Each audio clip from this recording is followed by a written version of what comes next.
Durocher to Yost, it's Double Play with Durocher and Day. With their guest, Eddie Yost, here's another chapter of Double Play with Durocher and Day. Welcome to another visit with baseball's most exciting and controversial couple, Laraine Day and Leo Durocher, with their guest for today, Mr. Eddie Yost. Right now, let's listen to Leo and his guest, Eddie Yost of the American League. There seems to be a slight difference of opinion over the qualities of the two leagues. You know as well as I do, Eddie, that we've got a better league than the American League, that's all. Every man to his own opinion, but I know we don't have too many 220 hitters. Oh, wait a minute. Now, come on, you hitters. break it up, or we'll never have a chance to get all Well, I right. want to argue a little bit about the leagues. Oh, there you are. You see? See who's the manager. See how much of he this pays attention to me, too.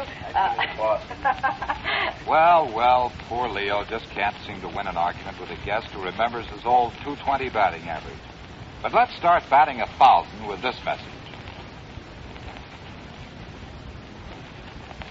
And now back to Double Play with Durocher and Day. Friends, I'd like you to meet Eddie Yost, the star third baseman of the Washington Senators, who's our guest on Double Play tonight. Before we get into this first letter, I want to ask you, what is the third baseman's toughest play? The sizzler that's hit right at him or the swinging bunt? Well, now, let me tell you, I want to... Now, listen, just a minute. Eddie is the leadoff batter. You always hit eighth. Now, let Eddie answer this. Here we go again at eighth business, 220. You're the one who hit eighth, not I. Go ahead. All right. Well, I believe it's the swinging bunt, and also when a runner is on first and second, and the bunt play is that's the situation. The bunt play is coming up, nobody out. You have a tough decision there to either go in and get the ball or wait for the pitcher to come across and make the play at third base. All right, you're so smart. Go ahead. What is a swinging bunt? Well, dear, when you played, it was any time you hit the ball. But when Eddie Yost and anyone else plays, it's when they take their regular swinging stance and top the ball into the infield. All right? See, reading those books again, Eddie, you see? No, it's just talking to third basemen like Eddie Yost and all of our wonderful guests. Well, let's get to the first question. This is from Gerald Evans, Newport News, Virginia, and Gerald wants to know. He says, out of the ballpark, I often hear fans yell to the batter, foul off the bad one. This is what I hear, too, when they used to pitch Eddie Stanky. Well, he says, is it possible for a batter to do this? And if so, why does he do it? Why doesn't he just let the bad ones go and get a base on ball? Well, it's all according to the type of hitter he is. If he's like Yogi Berra, for example, he might go after those bad ones when he has a couple of strikes on him and foul them off, probably get a good pitch, or he might even hit a bad pitch. But fellas like Stanky and myself, we've developed the skill of letting those bad pitches go and having them become balls rather than fouling them off and having them be a strike. And he's one of the best in baseball at it, I know. But when Stanky played for me, I know that Stanky's theory was that if you needed a run or if he had to get on base, he'd get up to the plate and he invariably took two strikes.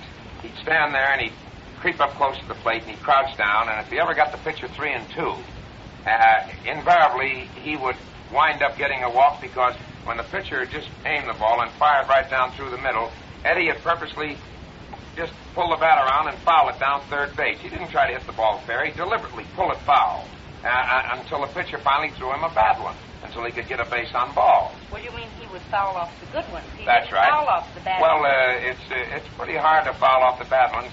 Some of your greatest hitters in baseball were what is known, as Eddie will tell you, bad ball hitters.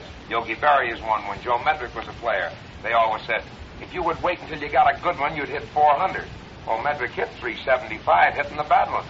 And he may have never hit a good one. I don't know.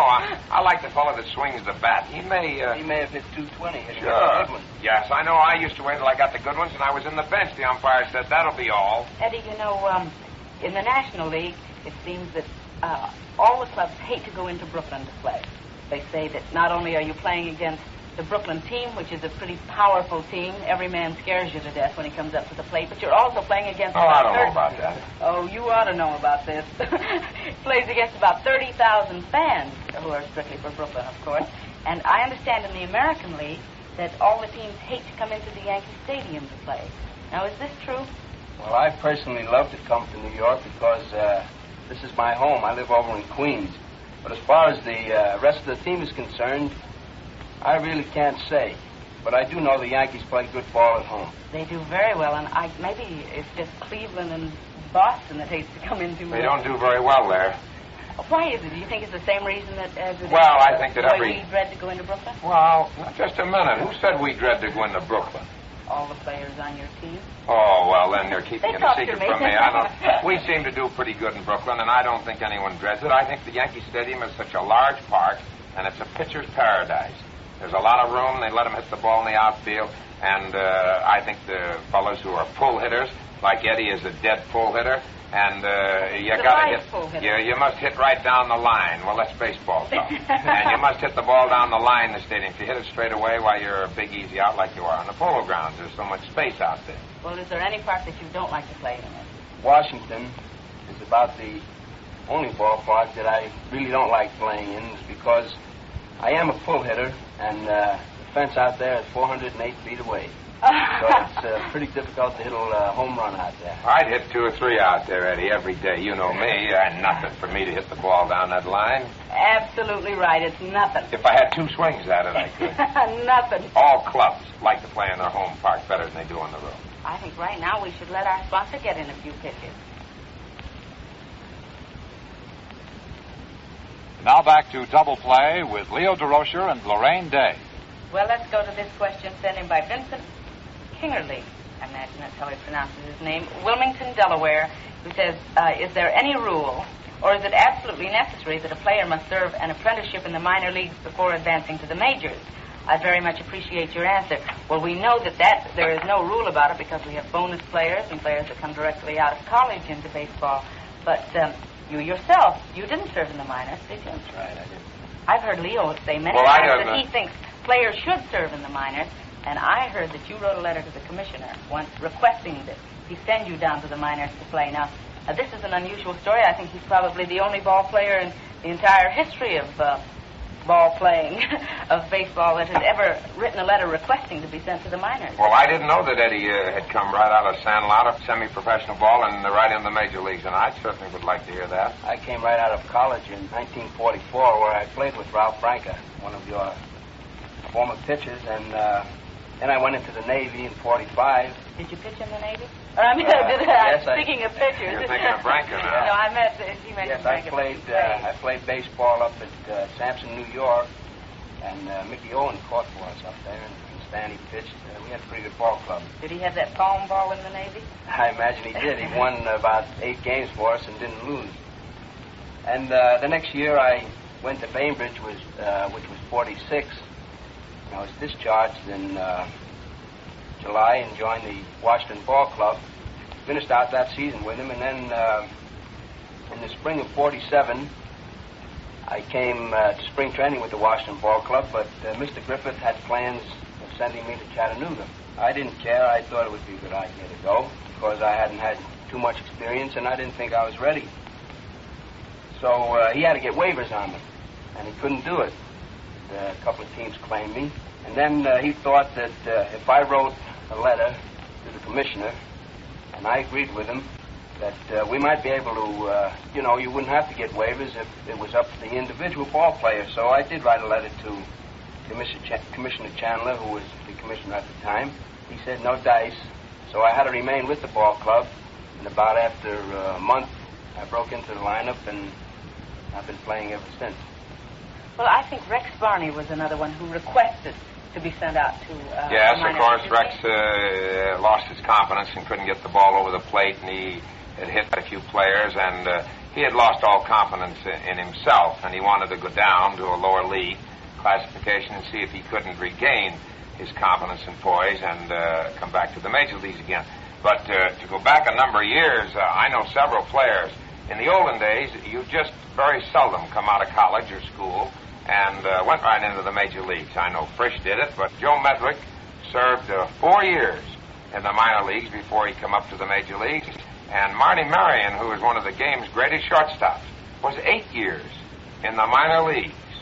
How old was he? 8 years. And Stanky was a long time in the minor leagues. Let me ask you this question. Say you have a great first baseman like Gil Hodges or like our own Whitey Lockman, and you have a fine young first baseman in the minor leagues. It's awfully tough on this fella to get up to the major leagues because when is Whitey Lockman going to be through playing? As far as I'm concerned, I hope Whitey Lockman is never through playing first base for the New York Giants. And we have a very fine prospect playing now in the minor leagues in the Pacific Coast League. I just don't know whether that is a detriment to him or not, that there is a fine first baseman on the parent club in Whitey Lockman. Well, of course it is. He'll well, get a break to come up. He may not get a break to come up with the parent club, but there are other clubs who are more than interested in Tookie Gilbert. That's the boy we're thinking of. And they have already sounded us out, trying to make deals with us for Tookie Gilbert. And if we get together and say Whitey Lockman is good for 5, 6, 7, 8, 10 years at first base, we will deal Tookie Gilbert to another major league club, and he will get his opportunity to play. Yes, but don't you think that maybe a boss is going to say, but what if something should happen to Whitey Lockman? Let's hope nothing ever happens to him, but you have to protect yourself. You've got to find young prospects. You cannot take a chance on something happening to Whitey and then having no one. I know of no manager or owner who cried because he had too many good ball players. I'm not talking about the manager or owner. I'm talking about the ball player, how tough it is on the ball player. It's tough on the ball player, but I'd like to have a lot of them. I hope I have a lot of them that it's tough on. You're not going to get me to say that I don't want good ball players. I'm not asking you to say that you don't want good ball players. All I'm saying is, isn't it tough on Tookie Gilbert to belong to the New York Giants when we've got Whitey Lockman, who is playing such a sensational It's tough if he can't outplay Whitey Lockman. That's my answer. Oh, this is the way it always is on the show. Baseball. We get into a big argument, and he always wins, and I never get any offers to manage a club. It's pretty tough, isn't it, Eddie? Get a load of this, Eddie. She second guesses me every night. Don't worry. It does him good. It keeps him sharp. You know what I mean? Well, Eddie, it's been wonderful having you on our show, and I'm sure the fans have enjoyed meeting you as much as I have, because I had never met you up until the show, and I hope that I can see you play sometime. Thank you. In a World Series. Eddie, I hope that we can. Yes, I hope that we can get into the World Series with you, and I've seen you play a number of times, Eddie, and all I can say is good luck and really give it to him and have a real good year. Thank you, Leo. And thank you, fans, for being with us. We'll see you next week, same time, same station. So long.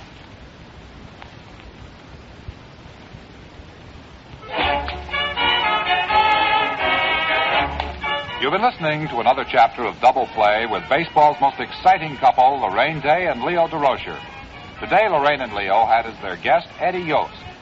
Join us when again it's time for Double Play with Leo Durocher and Laraine Day, plus another big-time guest star. Double Play is produced by Marty Martin, directed by Ted Nealon, and is a Martet production.